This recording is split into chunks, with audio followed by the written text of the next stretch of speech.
G'day, welcome back. This is the next video in my series on corresponding squares, and today's going to be a bit of a fun one. I mean, we've been doing pawn corresponding squares, which is pretty much what people think about when they think of corresponding squares, but it does actually apply to some specific piece endgames.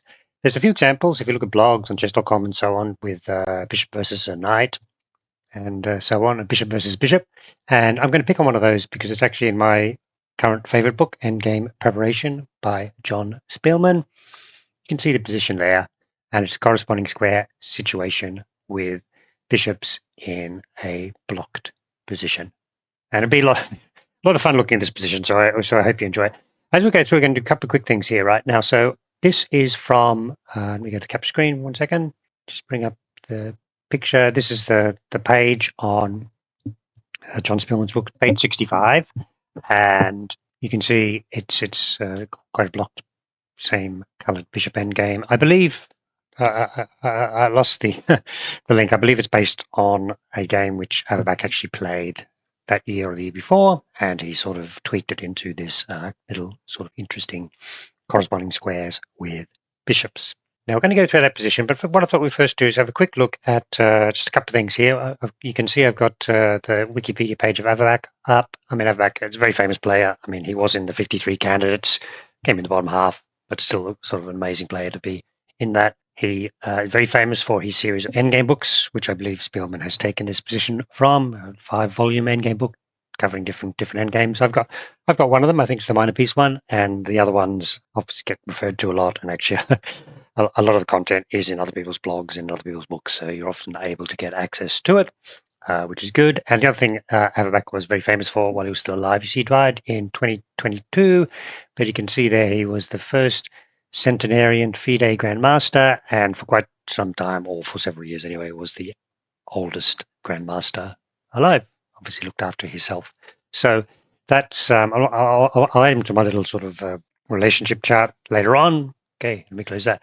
Now, obviously we got this position here, and just in general, you can see some of the things I'm highlighting about the position. The black king can't move, so that's why you end up with these mutual rook swaying positions, just like you would in a pawn endgame. If the black king moves anywhere, then the white king will penetrate.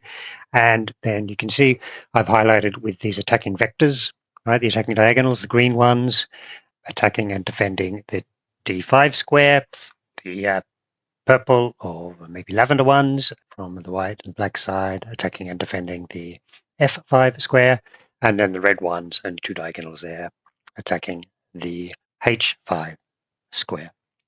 So you can see that obviously there's the attacking vectors themselves, and I've just put on those notes. And the other thing which is important is the what I want to call it, links between the diagonals, which is obviously you get back to the sort of set theory concept of Venn diagram I've looked at in the past, where it's the relationship between maneuvers. For instance, if we just bring up here, you've got, for instance, you can see that from the d1 square, as well as being on the red attacking vector, there's also this internal line of communication to the purple and the green attacking squares, which is obviously, so it's important how the bishops can move between the diagonals and maintain a sort of pressure on the weak spots, which I think quite fascinating. Now you notice there, just as a curiosity, the yellow one, I decided that I probably needed a few more colored diagonals as I was doing this example. I mean, I've shown in a previous video where you get the 3 colors with Scid versus PC. I mean, it's probably quite platform dependent. You might find that the shift arrows and shift middle buttons and so on don't quite work as you expect. But anyway, so I had 3 colors, and I thought for this one I need a few more colors. So I'll just very quickly show you. I'll probably do another Scid versus PC detail video later. Just wanted to highlight that you can add extra colors. Now, just the way colors are stored, once again, remember that it's actually, if you look at the comments here, it's storing the color of the arrow in the comments. You can see % draw arrow, A2, A5, A2, D5 green, so on. And then you see I've got a medium purple 1 and red. So, and basically all you need to do is when you're pressing a button, call a function, stick the color in there. So there's 2 bits.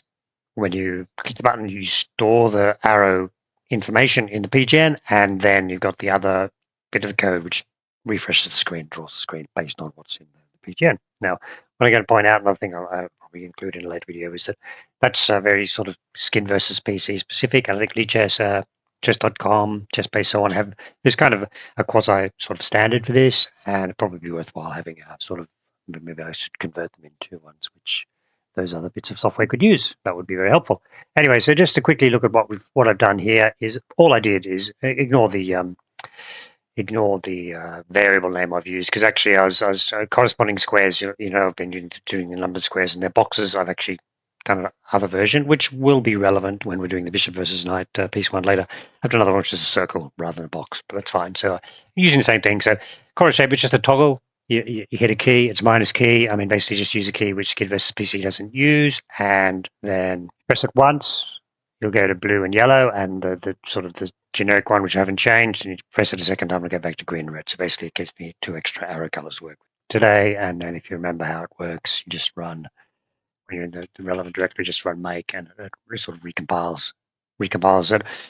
Remember that Scid versus PC is a combination of the C code and this TCL tickle thing, which is an old sort of platform independent framework. So it kind of handles the screen import and the capturing clicks and so on, and feeds that through to the C code effectively. So that's that. If you weren't interested in that, sorry about that, but I just thought that was sort of one little sort of thing to sort of bear in mind. I always think I've highlighted a few times. I mean, I've actually done sort of the series on some of the open source software. It's actually, if you get just a little bit of comfort level of using the software, tweaking the software, like this one, I needed a couple of extra arrow colors and just add them in, and Bob's your uncle. Okay, so let's now go back to this position and try and work our way through the corresponding squares. Okay, so I've already marked up the obvious corresponding square pair there, which is F3 and F7. From that square, white is attacking both the D5 and H5 squares, and there is only one square which defends both the squares on the black side. So that's our starting point. And then now we're going to look at moves by white along the red attacking vector, that is E2 and D1, and see what black has to do. Now, black's lost in all lines here, by the way, but it's just a case of working out the ones which are a little bit more resilient, and that's where our corresponding squares will come from. So the first thing to do is, let's say that white moves to E2 as a diagram, and then black's corresponding square there actually should be G6, but let's say he moves to E8, and let's have a look at what happens. Okay, so black has to maintain hold of the H5 square, so can't go onto the square mark 1, because then white would jump onto that square and we'd be losing, so must go to G6, and then now basically black is now on the wrong sort of circuit, for lack of a better term. And if we look at the analysis, let me see if it shows up. Yeah, we'll go to the next page, just bear with me. We're just going to follow this line here, which was given by Haverback and Speelman, to see what happens. So we move to attacking the F5 square. Now, because black's on this little short diagonal, he's only got one move, H7. Now we move to B3. We are attacking the D5 square. There is only one move, bishop to G8. Now we swing back to D1. We are now attacking the H5 square. It's a pity the arrows didn't come. Can only cover it from F7, and now we've gone F3 and F1. So basically what we proved there is that E2, we go all the way back to E2. So E2, black can't go to D8.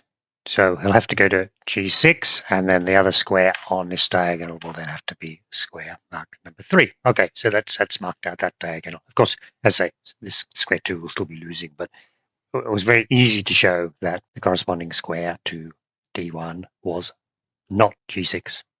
Okay, so let's move on to the next square we can move across to, which would be the D3 square. Oh, whose turn is it? Okay, so D3. Now we are attacking the F5 square, so there's only one square which will possibly match. Corresponding square number 4. No choice, black must move onto that square. Now the trick here is, I get back to when we looked at that original diagram, there was only one diagonal, only one attacking diagonal, which was longer than the defending diagonal, and that is this diagonal in particular, right? So, and that means that there's a triangulation opportunity, basically, for lack of a better way of describing it. So if we move to the C2 square, like so, then black moves to the G6 square. And actually that is the corresponding square. So let's go back to D3, force him back to H7. And now we go to this extra square, which is going to mark 6. And we're going to move there. And actually the problem is that black doesn't have a square matching that, because now we move back onto the 2 square, 5. And where is black going to move? Black has to move on to the square marked 1, which is wrong, right? And the equivalent square marked 1 is here. So by doing that extra little maneuver, we've got onto the 1 square over here. And then now, what is black going to do in this position? So go back there, which actually is square marked 5. And then now you can see that we can access squares from, we can go onto the 5 square, we can go to the 2 square, we can go to 3 square. D1 is probably best because black can't get to a square marked 3. And the line given by Speelman / overback is there. And then now we moved back here. Right, so we've got a nice little mapping of corresponding squares. And you can see that the real issue here is that you've got that square marked 6 B1, which is on that diagonal, this long diagonal here. We've got 3 squares on that diagonal we can access. Black only has 2. So what happened is that black couldn't maintain it. So kind of a straight triangulation. Okay, so that was just an introduction. First of probably a few of these piece corresponding squares we're going to have a look at. I mean, obviously the pawn ones are still the sort of the meat and potatoes of this playlist, but quite interesting to see that you have the same sort of situation arising in some piece endgames as well. Okay, great. Okay, I hope you enjoyed that, and thank you very much for watching.